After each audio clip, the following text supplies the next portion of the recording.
AP Telangana మాజీ సీఎంలు జగన్, కేసీఆర్ పై MLA Somireddy Chandramohan Reddy సంచలన వ్యాఖ్యలు చేశారు. కేసీఆర్ తో లాలూచీపడి జగన్ రాయలసీమ లిఫ్ట్ ను తాకట్టు పెట్టారని ఆరోపించారు. అప్పట్లో తెలంగాణలో అన్న కేసీఆర్ సీఎం అయితే ఏపీలో తమ్ముడు జగన్ సీఎం, ఇద్దరిది విడదీయలేని బంధం అంటూ ఎద్దేవా చేశారు. 2020లో తెలంగాణ ఫిర్యాదుతో రాయలసీమ ఎత్తిపోతలపై ఎన్జీటీ స్టే విధించిందని తెలిపారు. 2024 వరకు దాదాపు 4 ఏళ్ల పాటు ఇద్దరు సీఎంలుగా ఉన్న సమయంలో స్టే కొనసాగిందని చెప్పారు. వీరి కుమ్మక్క రాజకీయాలని ఏపీ ప్రజలు అర్థం చేసుకున్నారన్నారు. ఇప్పుడు తెలంగాణ సీఎం రేవంత్ రెడ్డితో ఏపీ సీఎం చంద్రబాబు కుమ్మక్కయ్యారని ఆరోపించడం విడ్డూరంగా ఉందంటూ వ్యాఖ్యానించారు. చంద్రబాబు సీఎంగా ఉన్నప్పుడు ఎన్జీటీ స్టే విధించిందా, ఎన్జీటీ పనులు ఆపిందా, ఎన్జీటీ పెనాల్టీ వేసిందా అంటూ వరుస ప్రశ్నలు సంధించారు. అసలు లిఫ్ట్ పనులే మొదలు పెట్టలేదని, 100 కోట్లు దోచుకోవడం కోసమే మట్టి పనులకి పరిమితమయ్యారని విమర్శించారు. మట్టి పనుల బిల్లులు చేసుకోవడానికి మాత్రం ఎన్జీటీ స్టే అడ్డు రాలేదని, లిఫ్ట్ నిర్మాణానికి స్టే అడ్డు వచ్చిందని అంటూ చురకలంటించారు.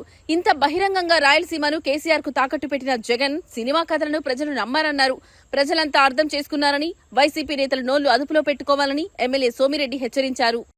రాయలసీమ లిఫ్ట్ గురించి చంద్రబాబు నాయుడు గారు, రేవంత్ రెడ్డి గారు ఇద్దరు కలిసి కుమ్మక్కయ్యి రేవంత్ రెడ్డి కోసం రాయలసీమకి నష్టం చేశాడని నోరు పారేసుకుంటున్నారు. నేను స్ట్రైట్గా ఒకటే అడుగుతా, ఎన్జీటీ స్టే ఇచ్చినప్పుడు ముఖ్యమంత్రి ఎవరు? ఆంధ్రాకి జగన్మోహన్ రెడ్డి. అప్పుడు తెలంగాణలో ముఖ్యమంత్రి ఎవరు? కేసీఆర్.